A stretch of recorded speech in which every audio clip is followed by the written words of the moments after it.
우리 같이 읽겠습니다. 마가복음 2장 13절에서 17절. 예수께서 다시 바닷가에 나가심에 큰 무리가 나왔거늘 예수께서 그들을 가르치시니라. 또 지나가시다가 알페오의 아들 레위가 세간에 앉아 있는 것을 보시고 그에게 이르시되 나를 따르라 하시니 나나 따르니라.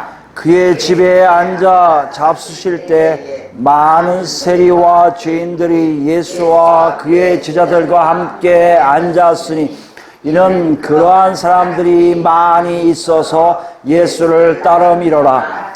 바리새인의 서기관들이 예수께서 죄인 및 세리들과 함께 잡수시는 것을 보고 그의 제자들에게 이르되 어찌하여 세리 및 죄인들과 함께 먹는가? 예수께서 들으시고 그들에게 이르시되 건강한 자에게는 의사가 쓸데없고 병든 자에게라야 쓸데있느니라. 나는 의인을 부르러 온 것이 아니요 죄인을 부르러 왔노라 하시니라. 아멘. 지난 시간에 우리는 예수께 죄사함의 권세가 있는 것을 알았습니다. 죄사함의 권세는 우리에게 어떤 영향을 받죠? 우리가 예수를 믿을 때 우리가 놀라운 혜택을 누린다는 것이에요. 그 대표적인 게 뭡니까? 하나님과 소통하는 거예요. 하나님 만나서 하나님과 기도하고 하나님을 만날 수 있는 것이에요. 그뿐만인가요? 그렇지 않죠? 더 나가면 우리가 생각한 것, 아니 생각 이상, 아니 절대 생각하지 못한 것을 하나님의 절대 주권적 계획 안에서 하나님에 의해서 일어나는 일들을 경험하게 된다는 것이에요. 이것이 바로 예수께서 우리에게 죄사함을 하신 후에 우리에게 일어난 일들이라는 것이죠. 여러분 한 주간 어떠셨어요? 정말 그것을 혜택을 누리셨습니까?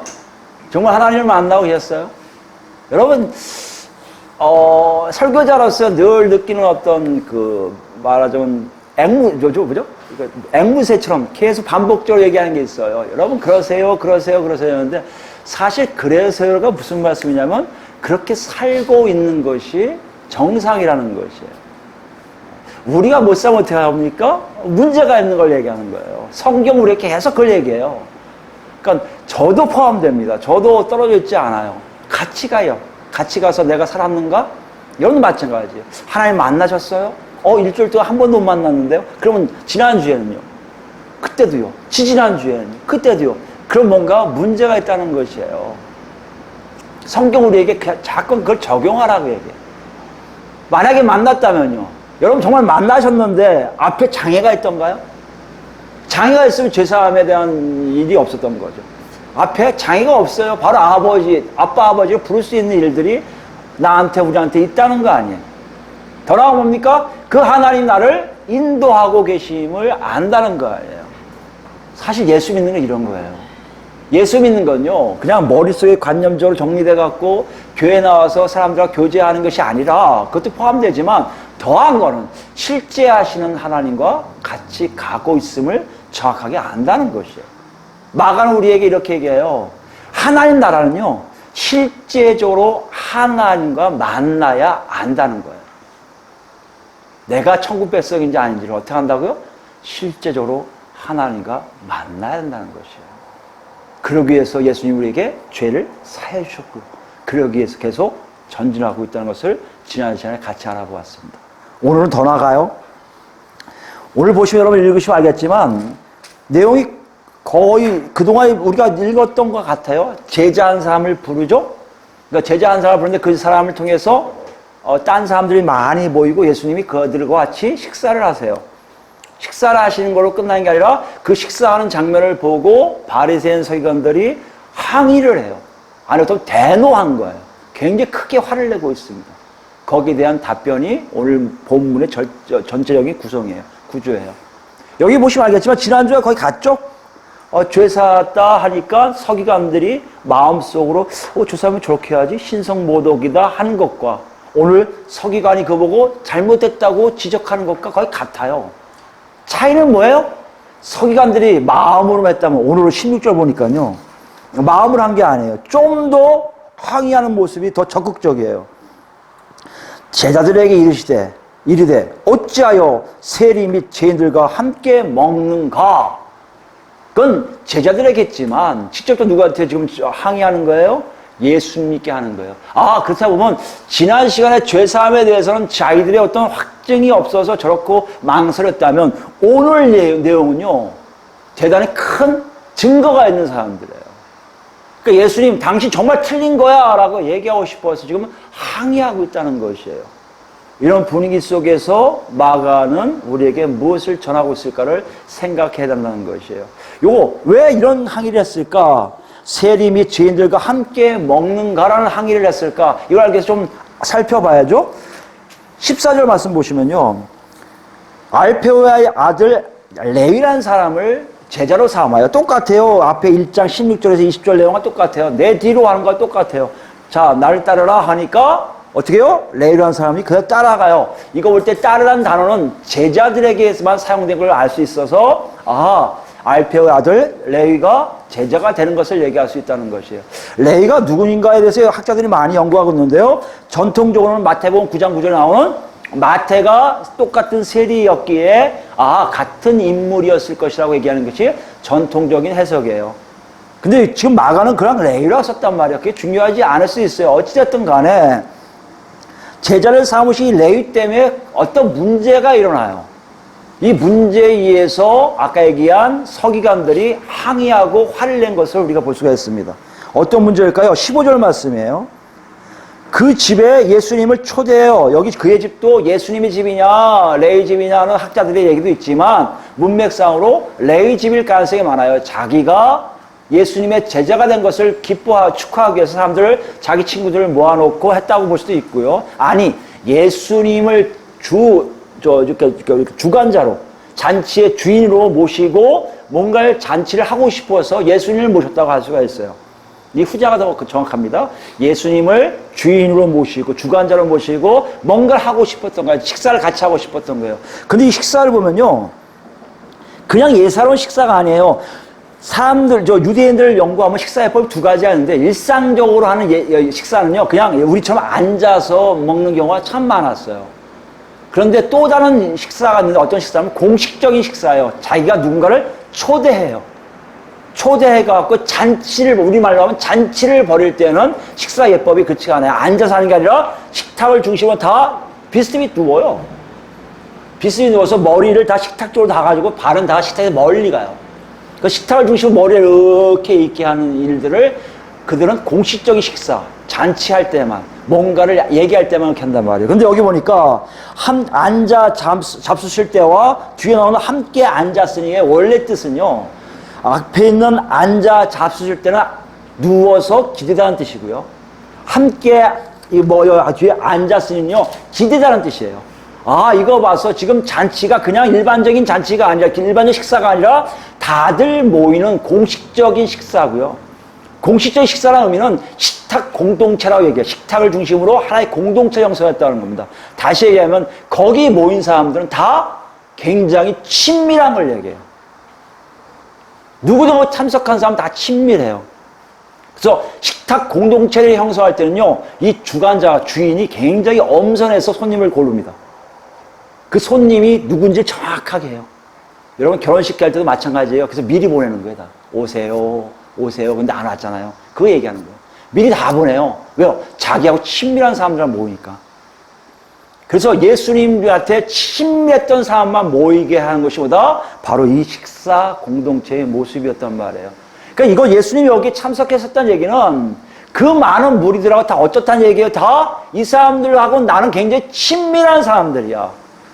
더 나가면 거기 또 유대 쪽이나 근동지방의 풍습을 보면요, 주관자는 초대한 손님들이 왜 적에게 오잖아요? 그럼 적을 죽여요. 이 사람들 보호하려고. 적이 아무리 내 친구라고도 이 사람 주려면 그 사람 죽여야 돼요. 그 정도 굉장히 결속력 있는 식사 공동체였어요. 이 공동체를 지금 하고 있다는 얘기예요, 지금. 그러니까 무슨 얘기입니까? 예수님은 나 이 사람을 다 보호할 뿐만 아니라 나하고 엄청나게 친해라고 선언하는 장면이에요. 15절이. 근데 그들이 누구예요? 제자들도 있어요, 물론. 네, 제자들도 있었어요. 그 다음에 누구요? 마가는 이 사람들을 어떻게 특정 걸로 이렇게 딱 지적하는 이상한 말을 써요. 뭐요? 세리와 죄인들. 세리는 좀 이해할 수 있잖아요. 직업이니까. 세금을 걷는 관리들이니까 이해할 수 있는데 왜 죄인들이 했을까? 죄인들하면 여러분 어떤 거예요? 어느 사회든 죄인들은요, 그 사회와 격리된 사람들이에요. 어쩌면 좋지 않은 인상들이 있는 사람들 죄인들이란 말이에요. 그런데 희한하게 이 단어를 누가 써요? 16절 보니까 바리새인의 서기관들이 그대로 써요. 죄인 및 세리들과 함께 잡수시는 걸 보고 세리 및 죄인들과 함께 먹는가? 이런 거 보니까 아, 세리 및 죄인들이라는 의미는 그 당시에 유대 사회의 통칭, 어떤 호칭, 어떤 그룹을 얘기하고 있구나 하는 걸 알 수가 있습니다. 일반인들은 아니라는 얘기예요. 그러니까 유대 땅에 그 당시 유대인이 살고 있는 사람들 중에 세리 및 죄인들이라고 얘기한 사람들은 어떻게 다 분명한 특수 계층들로 어떤 면으로 보면 사회에서 떨어져 살 수밖에 없는 그룹인 걸 알게 하고 있다는 것이에요. 그러니까 일반적으로 죄인들이가 아니라 저 사람 죄인이야 저 사람 죄인이야 다 아는 사람들이 왔다는 얘기예요. 그럼 생각해 보세요. 예수님이 오셔서 했던 이 죄인들의 모습을 보면요, 어떤 모습이 이렇게 됐나요? 따지고 보면 굉장히 무서운 말씀이에요. 죄인이라는 얘기는요, 이렇게 생각할 수 있어요. 유대 당시에는요, 두 가지가 있는데요. 한 가지는 비윤리적인 사람들, 우리가 잘 아는 형법적인 형법을 어긴 사람들이에요. 살인자라든지 간음자라든지 도둑자들이라든지 아니면 강도들, 이런 사람들이 비윤리적인 사람들이 죄인이고요. 또 하나의 죄인의 그룹은 누구냐면요, 직업에 대한 것이에요. 하는 일에 대한 것이에요. 직업이나 하는 일이 모욕적이고 조금 약간 좀 명예롭지 못하고 하나님을 모독할 것 같은 사람들이에요. 거기에 대표적인 게 누굽니까? 바로 세리들이고요, 창녀들이고 대금업자들이고 도박하는 사람들이고 안식일에 장사하는 사람들이에요. 이것만 봐도 되게 안 좋은 사람들이잖아요. 그 사람들이 지금 예수님하고 같이 있단 말이에요. 그 사람들 다 알아요. 쟤는 뭐고 쟤는 뭐고 쟤는 뭐고 다 아는 사람들이란 말이에요. 그 사람들이 지금 모여있다는 얘기는 굉장히 우리가 볼 때는 그럴 수도 있죠. 예수님이니까. 하지만 그 당시 사회에 볼 때는 굉장히 큰 파문을 일으켜요. 죄인이 한다면 특히 이 세리들은 어떤 경우냐면요, 로마라는 그 당시 정복하는 그 나라의 정부와 결탁되어 있는 사람들이에요. 그러니까 세리하면 우리에게 뭐요? 반역자들이에요. 밀정 같은 사람들이에요. 앞잡이들이에요. 민족적인 증거를 받는 사람들란 말이에요. 그런 사람들이 눈앞에 있는데도 예수님이 같이 식사를 했다? 이건 굉장히 우리가 볼 때는 낮은 급 같지만 높은, 잘못된, 어떻게 보면 욕을 먹을 수밖에 없는 상황인 것을 우리가 이해할 수 있습니다. 그 대표적인 게 뭐예요? 율법에서 이렇게 얘기했거든요. 율법 한번 가볼까요? 민수기 가보면요, 민수기.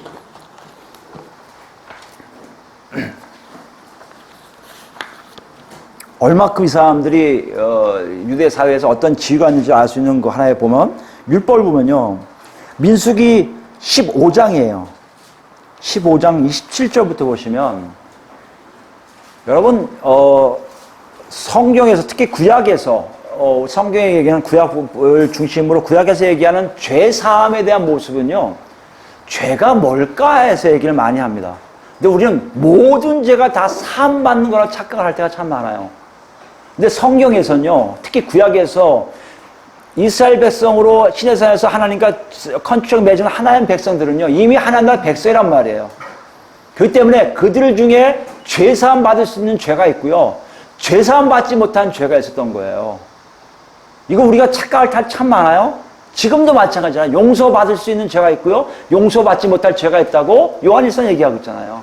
용서받을 죄에 대해서는 기도하지만 용서받지 못할 죄에서 기도하지 말라고 되어 있기 때문에 말이에요. 이 정도 분명하게 죄에 대해서 얘기하고 있는데 그것을 민수기 15장 27절부터 그것을 얘기하고 있어요. 만일 한 사람이 부지 중에 알지 못하는 중에 범죄하면, 자 보세요, 알지 못하는 중에 범죄해야 돼요. 그게 율법에서 어긋난 것인지 정결법을 어긋난 것인지 정확히 모르고 할 때 하는 죄를 얘기합니다. 그럴 때 알아요. 레위기서 4장을 보면 누가 얘기해줘요. 야, 이거 율법에 잘못한 거야, 너 잘못한 거야. 이거 죄였어요? 몰랐어요? 그래 빨리 가 제사 지내. 이게 속죄죄예요. 그걸 얘기하는 거예요. 부지 중에 범죄하면 1년 된 암염소로 속죄제를 드릴 것이요, 제사장은 그 부지 중에 범죄한 사람이 부지 중에 여호와 앞에 범죄한 죄를 위하여 속죄하여 그 죄를 속할지니 그리하면 사함을 얻으리라. 그런데요, 중요한 것은 30절이에요. 본토인이나 타국인이든지 고의로, 옛날에 진짓이라는 표현을 썼을 거예요, 개혁에. 진짓, 고의래, 고의. 고의로 무엇을 범하면, 율법을 범하면 누구나 여호와를 비방하는 자니 그의 백성 중에서 끊어질 것이라. 이해되세요, 여러분? 끊어져야 된다는 것이에요. 끊어진다는 얘기는 두 가지 의미가 있습니다. 죽여야 되는 것도 있고 뭐요? 추방되는 것도 있어요. 아, 그들이 추방당해야 되는구나. 이것을 율법에 정확하게 규정했어요. 31절 더 합니다. 그런 사람은 여호와의 말씀을 멸시하고 그의 명령을 파괴하였은즉 그의 죄악이 자기에게 돌아가 온전히, 여기 죽음을 얘기합니다. 추방당하든지 죽음에 대해서 같이 얘기하고 있는 게 뭐다? 지금 나열한 죄인들의 모습이에요. 살인하고 죽인 것도, 살인하고 속이는 것도 마찬가지지만 뭐요? 계속적으로 악한 일인 줄 알면서 가는 사람들 얘기하고 있단 말이에요. 이 율법이 점점 갈수록 예수님 당시 올 때 더 확고하게 돼요.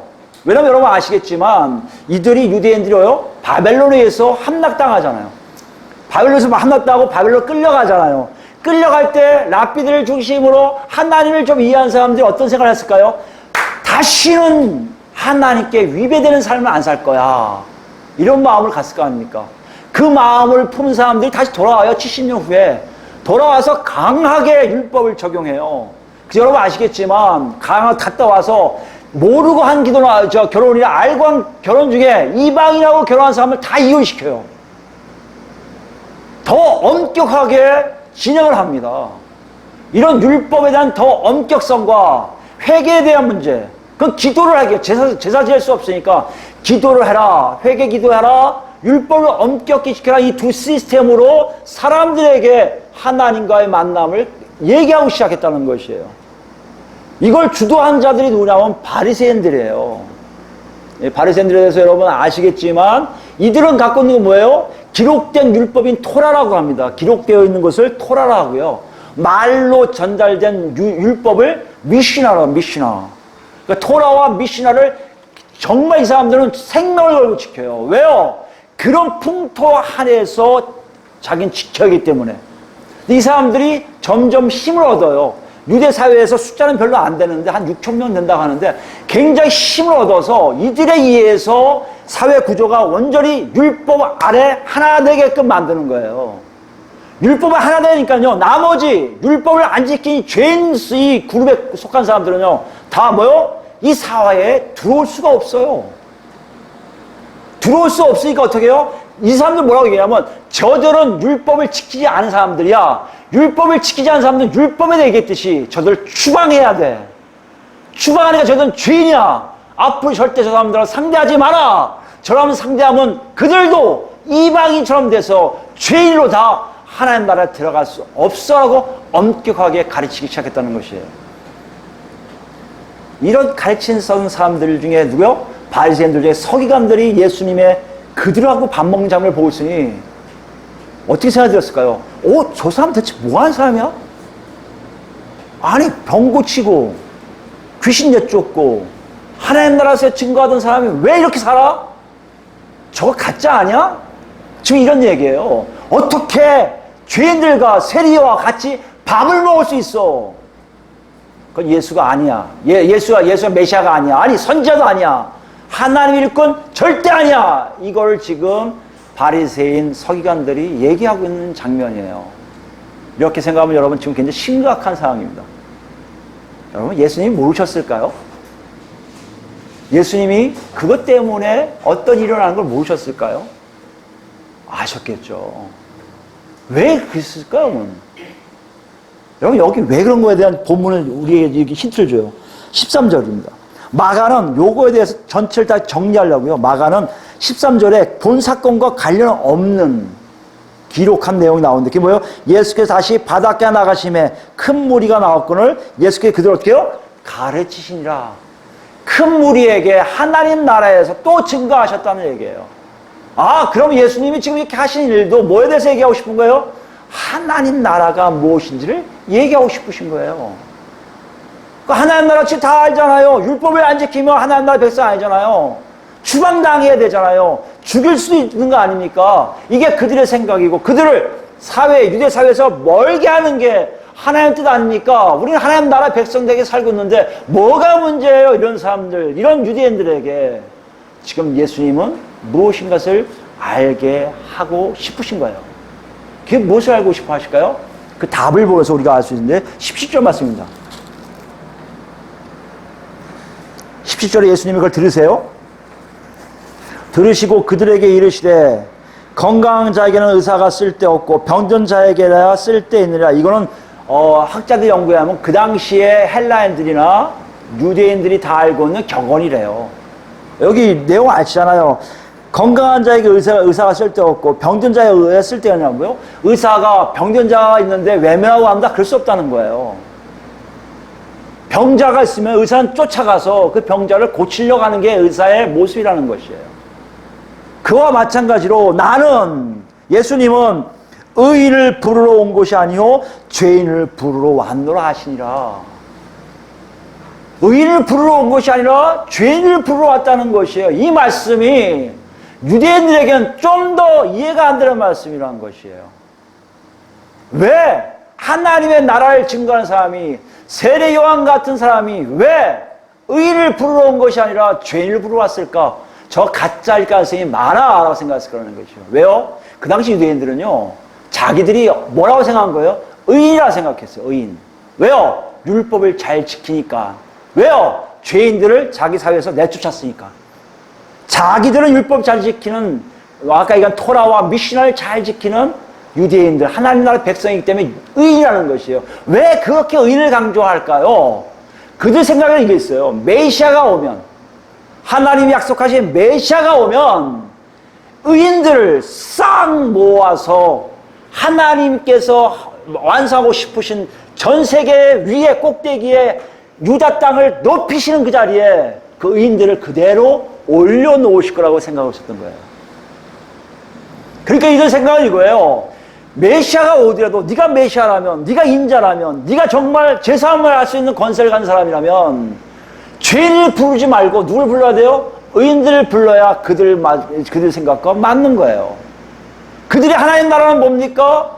이사야에서 예언된 거, 여러 가지 예언서에 예언된 것처럼 모든 나라의 맨 꼭대기가 돼서 모든 세계를 다스리는 나라를 꿈꾸고 있는 거 아니에요. 그 나라에 누가 들어가기 원하는 거예요?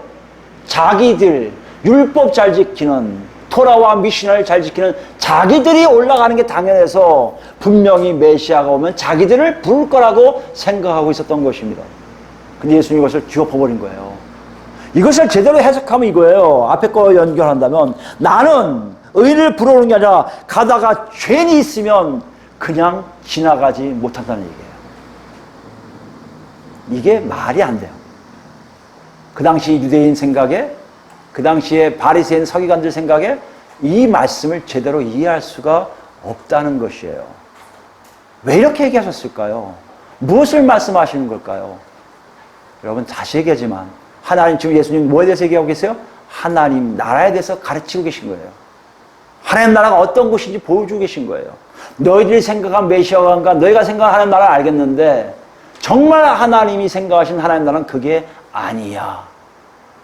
너희가 버렸던 그 사람들 한번 생각해봐 하고 얘기하시는 거예요. 죄인들의 포커스를 맞추시는 거예요. 그 당시에 죄인들을 보면 사실 여기에 나와 있는 사람들 중에 죄인들 많은 사람들이요, 생계가 어려운 사람들이 많았어요. 생계형 범죄자들이 많이 있었습니다. 먹고 살기 힘들어서 범죄하는 사람들. 그리고 먹고 살기 힘드니까 세리라도 좋다, 창녀도 좋다, 대공업자도 좋다, 이래서 사는 사람들이 꽤 많아 있었던 겁니다. 근데 문제가 뭐예요? 그들이 갖고 있는 것 중에 그들이 다 옳다는 거 아니에요. 그들 중에 하나님을 그리워하는 사람이 반드시 있었을 것이고 하나님을 찾고 싶은 사람이 분명히 있었을 것입니다. 그런데 그들에게는 그런 기회조차도 열려있지 않은 거예요. 예를 들면요, 세리가 되면 회당에서 쫓겨나요. 회당에서 아예 받아주지 않아요. 저 가짜 그 앞잡이라고. 성전요, 말할 것도 갈 수가 없어요. 또 뭐 있습니까? 자기가 재판관이 될 수가 없어요. 자기 일에 대해서 뭔가를 얘기했는데 안 돼요. 자기를 증인으로 세운 사람이 아무도 없어요. 그 사회에서 이 사람은 완전히 왕따. 여기까지 좋은데 뭐가 있는 줄 아십니까? 그의 가족들조차도 똑같은 취급을 받아야 돼요. 그 가족도 똑같은 취급받으니까 똑같은 죄인이 돼버리고 똑같이 모든 사회에서 추방당할 수밖에 없어요. 그들에게 하나님께 나아가는 길은 일절 없었던 거예요. 처음에 하나님의 은혜를 베푸셔서 제사제도를 만들으셨는데 그 제사제도도 이 사람들은 감히 갈 수가 없게 만든 존재들이에요. 그런데 그들에게 뭐가 있습니까? 하나님에 대한 그리움이 있는 거예요. 하나님을 찾는 거예요. 지금 예수님이 그걸 얘기하시는 거예요. 병든 자에게 의사가 필요하듯이 지금 예수님을 찾는 죄인들이 있다면 예수님은 한 사람도 놓지 않고 다 그들을 알아주겠다는 것이에요. 받아들이겠다는 것이에요. 절대 하나님을 만날 기회가 하나도 없는 사람들에게 이제 새로운 하나님 나라는 그들에게 길을 열어주시겠다는 것이에요. 유대인들이 생각하는 하나님 나라가 아니에요. 편협하고 자기들만 누리는 세계가 아니라, 그런 나라가 아니라 모든 민족, 이방인까지 포함해서 너희들 손가락질하고 멀리하는 그 죄인들까지 포함해서 하나님이 드디어 하나님 나라를 여신다는 것이에요. 어떤 사람들에게요? 하나님을 만나고 싶어하는 사람 다 불러 모신다는 얘기예요. 그걸 지금 예수님이 말씀하시는 거예요. 그 징표가 바로 저기 나하고 같이 밥 먹는 사람들이라는 것이에요. 여기에 다시 오면요. 마가복음 뭐라고 되어 있습니까? 15절 뒷부분이에요. 이는 그러한 사람들이 많이 있어서 예수를 따르미러라. 세리와 죄인들이지만 예수님이 누구신가? 예수님이 그런 분이었던 거 아는데 옛날 같았으면 성전도 못 가던 사람들이 아니 세리 내 친구 레위가 제자 됐다고? 아니 그런 분이 다 계셔? 나도 하고 싶어. 나도 하고 싶어서 몰렸던 사람들란 말이에요. 이런 사람들에게 하나님 나라는 열려 있음을 분명하게 예수님은 말씀하고 계신 거예요. 여러분 여기까지는 우리가 어느 정도 이해가 됩니다. 유대인들이 이해 못했을 것 같아요. 우리는 이해할 수 있어요. 왜 우리는 뭐길래요? 이방인들이었잖아요. 하나님을 만날 기회가 여러분 있었습니까? 아니요. 여러분 이건 우리에게 굉장히 큰 은혜예요. 아예 막혀있을 뿐만 아니라 아예 버림이 아니라 아예 차단돼서 감히 하나님께 갈 수 없는 존재가 우리였단 말이에요. 근데 우리 왔잖아요. 그 우리는 마가는 뭘 그렇게 얘기하는 거야? 우리 왔어. 알아요. 됐어요. 끝나요. 되는데 그게 아니라 마가는 우리가 또 뭘 물어보세요? 17절의 말씀에 계속 갖고 있어요. 17절 말씀에 예수님이 이 말씀하신 의도를 또 한 번 보여주고 있어요. 여기 보세요. 의인을 부르러 온 것이 아니요 죄인을 부르러 왔노라. 여러분 누가 의인이에요 여기서요? 누가 죄인이에요? 피해 얘기가 없어요. 어떤 학자들은 바리새인 서기관들한테 비아냥거려서 얘기하시는데 나는 예수님 비아냥거려서 얘기하신 거 한 번도 못 봤어요. 예수님은 담백하시고 솔직하신 분이지 하나님이세요. 사람 같지가 않아요. 사람을 가져오려고 하신 분이 아니에요. 직설적으로 얘기하시죠. 욕할 때도 직설적으로 욕을 하세요. 저주할 때도 마찬가지고요. 그런 분 아니에요. 그건 뭐예요 지금요? 의인과 죄인이 뭔지 알아요. 의인은 뭐예요 여러분? 하나님과 온전한 관계를 맺는 사람이에요. 죄는 뭐예요? 하나님과 온전한 관계를 맺지 않은 사람이에요. 그러면 의인은 누구고 죄인은 누구냐고 지금 물어보는 거예요 유대인들한테. 아니 독자들에게 물어보는 거예요. 야 의인 누구고 죄인 누구야? 여러분 어디 계세요? 의인이세요? 죄인이세요? 여기 상황에서 여러분 어떻게 생각이 드세요? 나는 지금 어디에 있는데 난 죄인이에요. 그럼 여러분 예수를 만날 거예요. 의인이면요 여러분 어떻게 하고 계실 것 같아요? 의인이면 어떻게 하실 것 같아요? 지금 이걸 물어보는 거예요 예수님이. 바리새인 서기관들아 너희들이 정말 의인이라 생각한다면 이런 장면 봤을 때 하나님을 네가 안다면 너희들은 행동을 와서 아니 식사라는 게 뭐예요? 저 사람들 나쁜 놈들인데 이렇지 않고 분명히 달리했을 것이라는 것을 말씀하시고 있었다는 것이에요. 그걸 풀이한 게 누가복음 가볼까요? 누가복음 15장 말씀이에요. 누가복음 15장에 보면 굉장히 마가복음엔 실려있지 않지만 굉장히 마음이 막 간절함을 느껴요. 99마리 양을 놓고 한 마리를 구출하시는 목자의 모습, 한 드라크마를 찾으려는 그 여자의 모습, 다 예수님의 모습으로 하나님의 모습을 그려요. 그 다음에 결정적 얘기하는 게 뭐예요? 여러분 잘 아시는 탕자의 비유라고 얘기하죠. 아시잖아요. 두 아들 중에 하나가 아버지한테 유산 달라고 해갖고 흥청맞춰 써서 다 탕진하고 그냥 어찌할 줄 몰라 노예 생활도 아닌 거의 굶어 죽게 되니까 다시 아버지한테 와요. 그죠? 누가 봐도 죄인이에요. 악한 놈이에요. 저놈은 때려 죽여도 괜찮아요. 그렇지 않아요? 어떻게 살아계신 아버지 앞에 죽을 거 미리 알고 재산 주세요 하고 그거 가지고 허락받다 쓰러 갑니까? 있을 수 없는 존재예요. 그런데 신기하게 이 친구가 깨달아요. 아버지 집에 먹을 것이 많았지. 가요. 갔더니 자기를 종으로 써달라고 얘기를 했더니 아버지는 다시 아들의 쥐를 올려주세요. 24절입니다. 이 내 아들을 죽었다가 다시 살았으면 내가 잃었다가 다시 얻느라 하니 그들이 즐거다. 뭐 하는 거지며 잔치를 베풀고 있어요. 지금 죄인들과 잔치 베푸는 예수님 모습이 그대로 여기에 나와요. 투영돼요. 그 아버지 모습이 나타나요. 탕자로서 악하게 살던 아들이 돌아왔는데 그 아들을 그대로 올리고 같이 밥을 먹는 아버지 모습이 예수님 모습이란 말이에요. 25절에 바리새인의 서기 같은 모습이 나타납니다. 맏아들은 밭에 있다가 돌아와 집에 가까이 왔을 때 풍악과 춤추는 소리를 듣고 한 종을 불러 이 무슨 일인가 물은데 대답하되 당신의 동생이 돌아왔음에 당신의 아버지가 건강한 그를 다시 맞아들이게 됨으로 인하여 살찐 송아지를 잡았나이다 하니 그가 노하여 들어가고자 하지 아니하거늘 아버지가 나와서 권하는데 똑같지 않습니까? 저 죄인들하고 어울리는 아버지 모습이 싫어서 안 가는 거예요. 그리고 다음 얘기를 보세요. 왜 안 들어가는지. 아버지가 와서 권한대 아버지께서 대답하여 이르되 내가 여러 해 아버지를 섬겨 명을 어기먹거늘 내게는 염소 새끼라도 주어 나와 내 벗으로 즐기게 하신 일이 없더니 아버지의 살림을 창녀들과 함께 삼켜버린 이 아들이 돌아오매 이를 위하여 살찐 송아지를 잡으셨나이다. 아버지 이르되 이거요. 바리새인 서기관들이 얘기가 이겁니다. 아니 죄인들을 하나에 부르신다고 이 거짓말하지 마. 저들은 다 죽일 자입니다. 에이 그런 얘기하지 마요. 똑같지 않습니까? 내 동생 그건 내 동생도 아니야. 나쁜 놈이야. 아버지도 다 가서 창녀들 다 팔아먹고 그리고 와서 이제 또 산다고요? 그런데 희한하게 아버지 그럴 수 있어요? 잔치를 열어줘요? 나한테 한 번도 그런 적 없는 어떻게 그럴 수 있습니까? 지금 화가 나 있는 거예요. 뭐에 대한 화입니까? 자기 자신이 의인인데 죄인보다 의인이 취급을 덜 받았다고 생각하는 거예요. 그때 이 아버지 얘기가 예수님 말씀에 의인이냐 죄인이냐 물어보면 그 대답이 똑같아요. 아버지가 이르되 예 너는 항상 누가 했다? 나와 함께 있으니 내 것이 다 내 것이로되. 얘야 눈 그렇게 보지 마. 네 재산이 내 재산이 네 재산 아니냐. 네가 만약에 내 자식이고 내 큰아들이고 내 모든 재산을 다 물려받으려면 나와 똑같은 시각을 가지고 있어야지 않겠니? 나와 똑같은 눈을 갖고 있어야지 않겠니? 내게 누구 건데 네 거 아니야. 그리고 결정적인 말씀하세요. 이 내 동생은 죽었다가 살았으면 내가 잃었다가 얻었기로 우리가 즐거워하고 기뻐하는 것이 마땅하다 하니라. 그 아들한테 이렇게 얘기하는 거예요. 아버지가 야 그러니 내가 즐거우면 너도 즐거워야 되지 않겠어? 의인이 뭐라고 여러분? 의인은 내가 기준이 되는 게 아니야.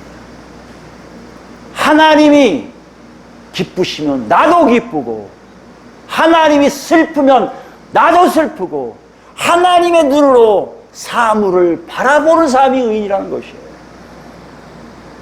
지금 유대인들에게 예수님 이렇게 말씀하세요. 너희 의인이냐 죄인이냐? 죄인이면 나한테 와서 하나님 나라를 맛볼 것이고 의인이었다면 저렇게 비방할 것이 아니라 잔치에 같이 들어와 참여하는 것이 하나님 나라의 원래의 모습이라고 지금 얘기하시는 거예요. 독자들에게 이런 말씀은 어떻게 왔을까요, 여러분? 독자들에게 생각을 했을 겁니다. 독자들이 어떤 성향이 주며 로마인들에게 박해받고 시험, 어려움 당하는 사람들이에요. 그들 눈에는요, 일말에 약간의 그 자존심과 약간의 어떤 희망이 있어, 소망이 있는 게 뭔지 아십니까? 저것들은 지옥 가지만 나는 천국 갈 거야. 이게 있을 수 있어요. 나는 구원받았으니까 괜찮아. 똑같은 로마인들인데. 저것들 나를 괴롭혀? 그래, 많이 괴롭혀야 네 지옥 갈 것들이니까. 이렇게 생각할 수 있다는 거예요. 그런데 오늘 말씀을 하는 줄 아십니까? 아니다! 얘들아. 너희가 정말 하나님의 자녀고 하나님의 시가로 바라본다면 그 로마인들도 예수님이 필요한 사람들인 걸 알게 된다는 것이에요. 예수님이 죽으실 때 어떻게 죽으셨어요? 아버지, 저들을 사해 주세요. 왜요? 저들이 지금 하는 일들이 뭔지 모르고 하고 있으니까요. 그게 아버지 시각이에요. 죄인들을 멸하시려는 그 무서움도 있지만 그들을 다 품으셔서 다 살리시고자 하는 아버지 사랑의 멘트가 분명히 있었던 것이고요. 스데반도 죽을 때 뭐합니까?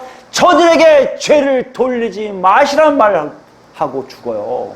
뭘 얘기하고 있습니까? 의인이라면 하나님의 눈으로 세상을 바라보기 시작해야 된다는 것이에요. 나는 구원받고 의인 됐으니까 천국 갈 거니까 저 나쁜 새끼들 지옥 갈 거 잘 됐다. 아, 고소하다. 이게 아니라 저들도 구원이 필요하고 예수님이 필요하고 저들도 하나님의 백성이 되기를 소원하는 마음들이 우리한테 있는 것이 뭐다? 의인이라는 것이에요. 요즘 우리 어떻습니까, 여러분? 너무 심각하지 않아요?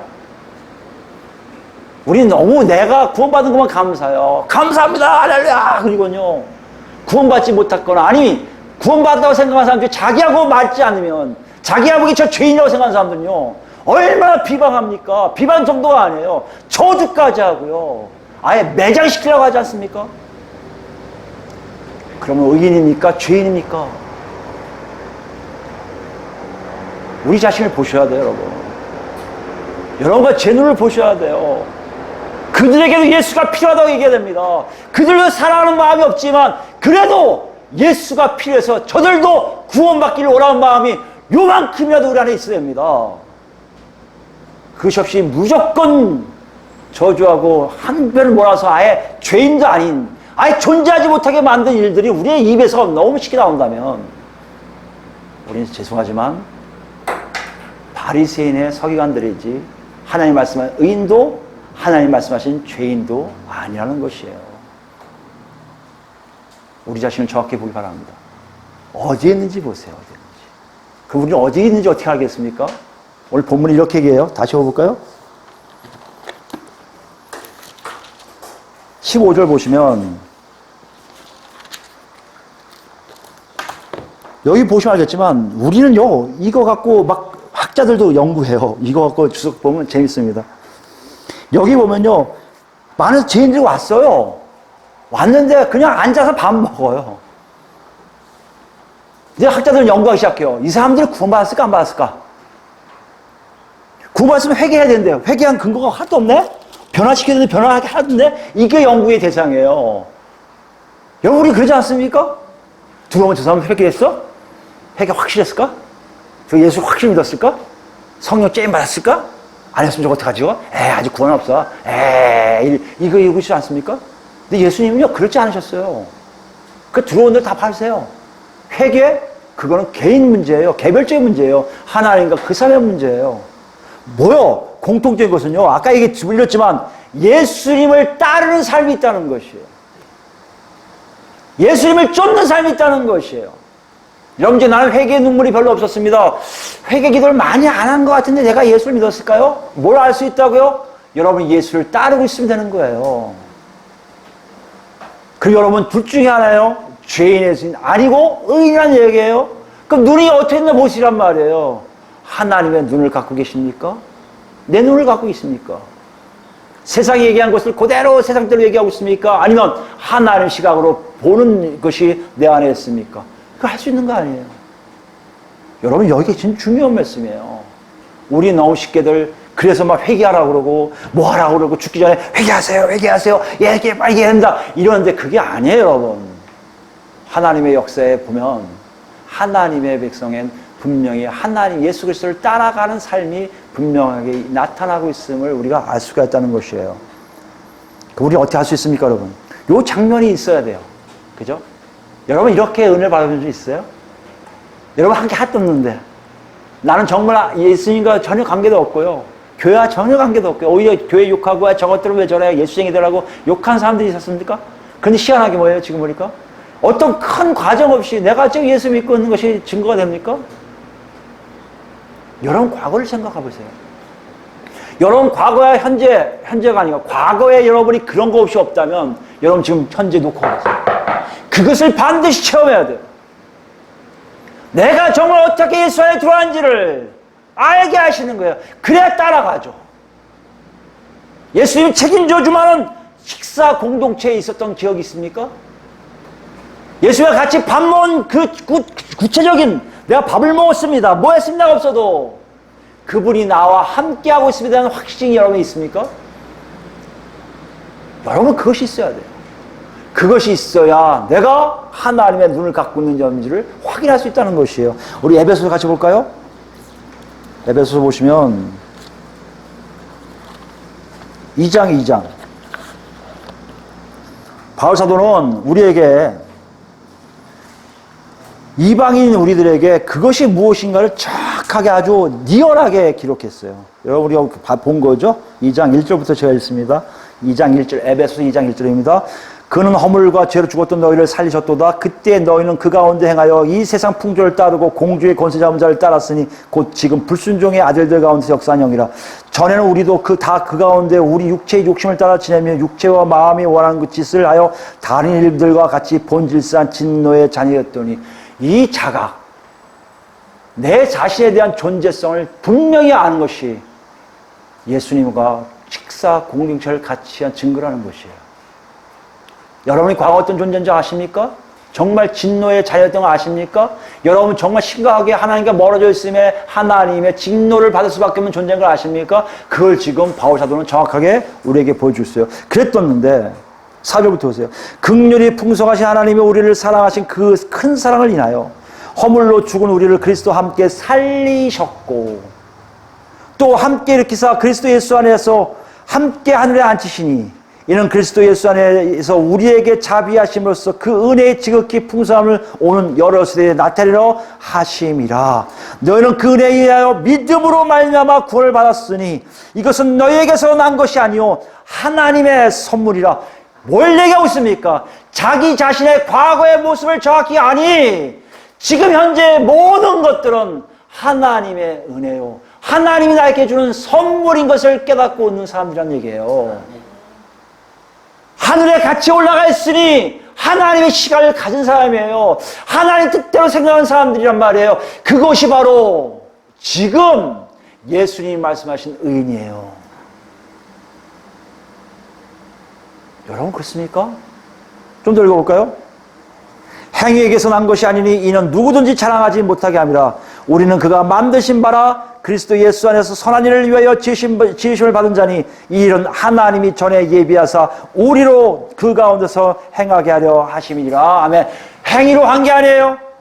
그리고 우리를 통해서 하나님 뜻이 나타납니다. 뜻이 뭐예요? 예수님이 하셨던 것처럼 내 안에는 미움이 있어요. 저 사람이 싫어요. 정말 지겨워요. 그런데도 예수님 마음 때문에 그래도 저 사람은 예수가 필요한 사람, 그래도 저 사람은 구원받아야 될 사람이라는 생각들이 여러분과 제 안에 있어야만이 진짜 우리는 식사 공동체 안에 있는 의인이란 말이에요. 예수님은 그걸 지금 바리새인 서기관들이 얘기하는 거예요. 너희들이 그랬으면 좋겠다는 것이에요. 그럼 우리는 더 이상 예수님이 필요 없습니까? 여러분 한번 생각해 보세요. 나는 예수 믿었으니까 끝났어. 난 예수 믿었으면 뭐 이제 더 이상 필요 없어. 그런 분 많아요. 과거에 나는 예수에 의해서 사로잡혔으니까 과거 이렇게 살았으니까 괜찮은 사람 많은데 실제로 한번 생각해 보세요. 여러분 안에 지금 예수가 필요하십니까? 뭔 얘기예요? 죄인처럼 나는 예수님 없어 살 수 없어요 하고 계십니까? 그때 예수님이 오시잖아요. 그때 예수님 만져주실 거 아니에요. 그래서 우리는 얘기합니다. 저는 죄인이에요. 저는 죄인이에요. 정말 그래요? 아니란 말이에요. 그런 뜻이. 여러분 죄인 아니에요. 이제 의인이에요. 근데 여러분 안에 뭐가 있어야 된다는 얘기예요. 예수님이 필요한 근거가 있어야 될 거 아니에요. 계속 올라와야 될 거 아니에요. 그것이 지금 현재 우리가 그리스도인이요 예수님이 말씀하신 의인의 모습이라는 것이에요. 그게 어디 있습니까? 로마서 가볼까요? 로마서 5장이에요. 5장 8절 말씀입니다. 로마서 5장 8절. 우리가 아직 죄인 되었을 때 그리스도께서 우리를 위하여 죽으심으로 하나님께서 우리에 대한 자기의 사랑을 확증하셨느니라. 그러면 이제 우리가 그의 피로 말미암아 의롭다 하심을 받았으니 더욱 그로 말미암아 진노하심의 구원을 받을 것이니. 여기 보세요. 그의 피로 말미암아 뭘 받아요? 의롭다 하심을 받아요. 이제 하나님 눈을 갖게 됐어요. 하나님과 같은 생각을 하게 됐어요. 여러분 이것이 없으면 안 돼요. 난 죄인입니다. 그렇게 피하지 마세요. 도망가지 마세요. 여러분 예수 믿었으면 더 이상 죄인 아니에요. 하나님 여러분 의인이에요. 왜요? 하나님의 눈을 여러분 갖고 가시기 때문입니다. 문제는 뭐예요? 그 다음에요. 곧 10절입니다. 우리가 원수되었을 때 그의 아들의 죽으심을 말미암아 하나님과 화목하게 되었은즉 화목하게 된 자로서 더욱 그의 살아나심을 말미암아 구원을 받을 것이라. 그뿐 아니라 11절입니다. 이제 우리로 화목하게 하신 우리 주 예수 그리스도로 말미암아 하나님 안에서 또한 즐거워하니라. 현재 우리 삶은 뭐라고요? 하나님과 같이 감으로 즐거운 거예요.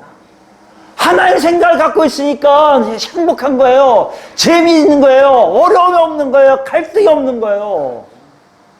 이게 우리 모습이라는 것이에요. 여러분 다 완벽하게 살 거 아니에요. 아이고 목사님 다 완벽하다는 얘기예요? 아니요. 여러분 즐거워한다는 얘기가 뭡니까? 즐겁지 않을 때를 알잖아요. 하나님과 화목한 걸 어떻게 합니까? 분명히 하나님 나와 동행하고 계신데 내 안에 하나님에 대한 기쁨이 없어요. 하나님 찾지도 않아요. 왜 그래요? 내 안이 지금 뭔가 문제가 있는 거 아니에요. 여러분 그때 어떻게 하세요? 기도하신 분 많아요. 회개하신 분 많아요. 오케이, 다 좋아요. 여러분 가만히 생각해 보세요.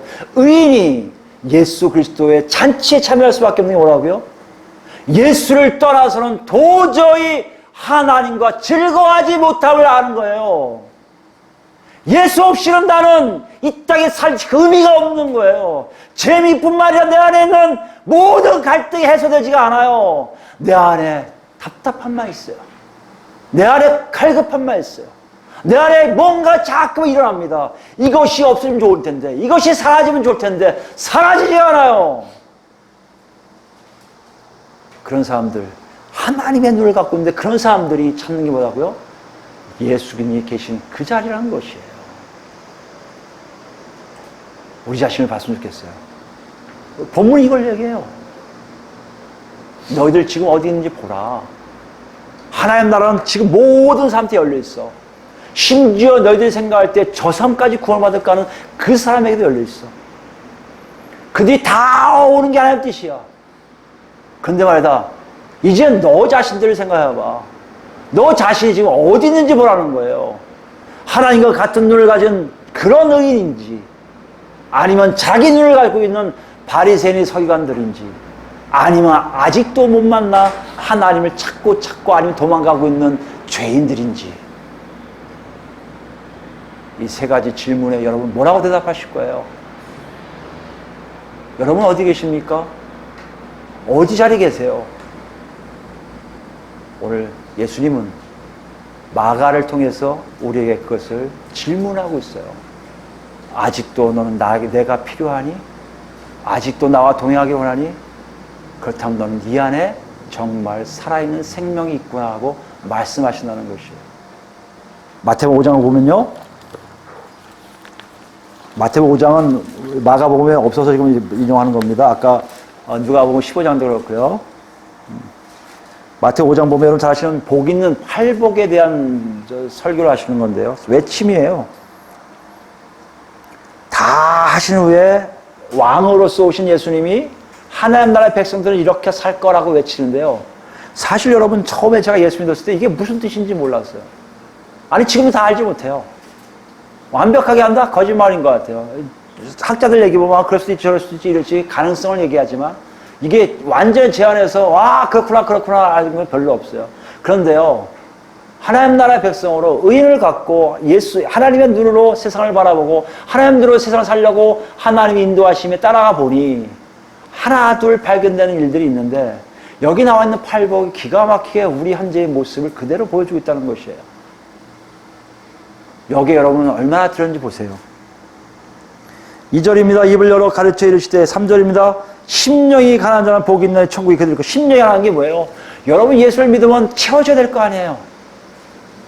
예수를 알고 갈수록 이 안에 하나님 뜻대로 살지 못한 아담 때문에 온 그 죄가 나를 너무나 괴롭게 해서 내 안이 너무나 텅 빈 것 같아서 아버지를 찾을 수밖에 없어요. 예수님을 부를 수밖에 없어요. 내가 하나님을 모를 때는 이런 심령이 가난한 건 몰랐습니다. 내 뜻대로 하면 되니까, 내 마음대로 살면 되니까, 내가 원하는 거 다 누리면 살면 되니까. 그런데요, 예수를 통해 하나님 아버지를 아니, 내가 정말 하나님 뜻대로 살지 못한 이 심령이 가난합니다. 채워도 채우지 못하는 하나님만 채울 수 있는 심령. 이 가난함이 나를 아버지께 나가게 한다는 것이에요. 그런 자는 뭐 같다? 천국이 그들의 것이며. 애통합니다. 여러분 애통해 본 적 있으세요? 아니 내가 내 처지가 억울해서 애통한 게 아니라 하나님 뜻대로 살지 못함이,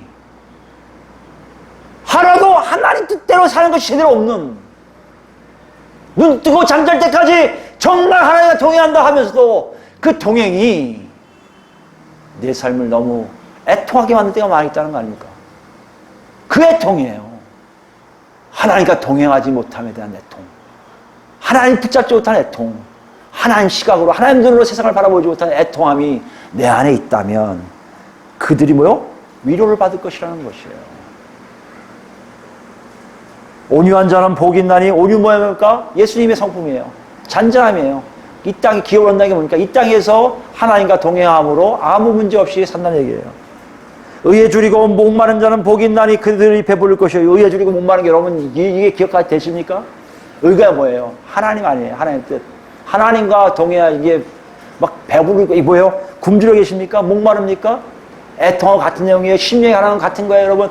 하나님으로부터 얻어질 것들이 없어서 그것이 헛된 사람들, 말씀이 그리워서 헛된 사람들, 하나님의 음성이 그리워서 헛된 사람들, 그런 사람들을 지금 얘기하는 거예요. 의에 줄이고 목마른 자들은 복이 있나니 그들이 배부를 것이 뭐예요? 하나님 나라는, 하나님의 역사는 그들에게 다 그렇게 채워주시겠다는 것이에요. 긍휼히 여긴 자는 긍휼히 복을 받아요. 여기를 받아요. 긍휼이 뭡니까? 불쌍히 여기는 마음이에요. 여러분 제발, 아무리 세상이 서로 싸우고 서로 짓누르고 서로를 심하게 저주하는 것이 꼭 우리 마음을 시원하게 하는 것 같지만 다음날 일어나 보세요. 하나도 안 시원해요. 오히려 그들이 불쌍해, 그들이 여길 때, 그들이 불쌍히 여겨질 때 우리 안에 평안이 있는 것을 기억하시기 바랍니다. 우리 예수 믿는 사람들이 이제 거기에 휘청휘청 안 했으면 좋겠어요. 너무 지금 예수 믿는 사람들이 너무 지금 휘청휘청을 해요. 그게 세상이 다 이런 것 같아요. 8절입니다. 마음이 청결한 자는 복이 있나니 그들이 하나님을 볼 것이며. 화평하게 하는 자, 다 설명 못하니까 넘어갑니다. 화평하게 하는 자는 복이 있나니 그들이 하나님 아들을 걸을 것이요. 의를 위하여 박해를 받는 자는 복이 있나니 천국이 그들 것이며.